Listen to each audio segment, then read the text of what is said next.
Kaugnay pa rin ang balitang yan mga kabrigada, 20 opisyal at iba pang tauhan ng DPWH ng Bulacan 1st District Engineering Office sinampa ng kaso sa Ombudsman. 5 kontraktor ng umano'y maanumalyang flood control projects kinasuhan din ng DPWH. Brigada Kath Austria, i-brigada mo! Brigada Live Report.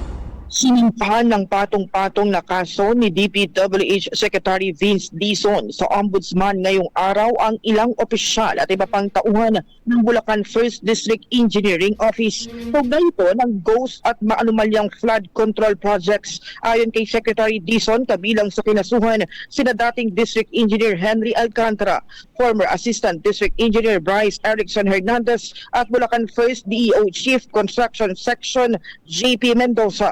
Bukod pa sa 17 iba pang tauhan ng district office hanggang sa kanilang cashier. Inihain sa mga ito ang mga kasong paglabag sa Republic Act 3019 o Anti-Graft and Corrupt Practices Act, Article 217 ng Revised Penal Code o Malversation of Public Funds in relation to Article 171 ng Revised Penal Code at Republic Act 921-84 o Governmental Penal Act.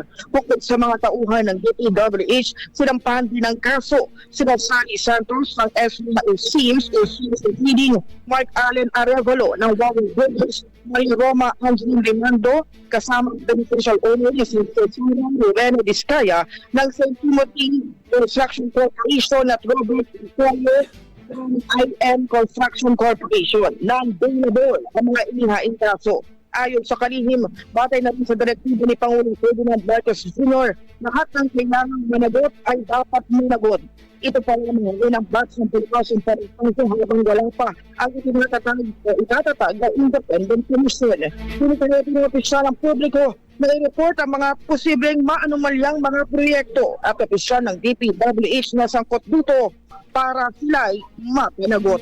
In the heart of changing lives, ako, si Brigada Kath Austria, ng 105.1 Brigada News from Manila, Musica News.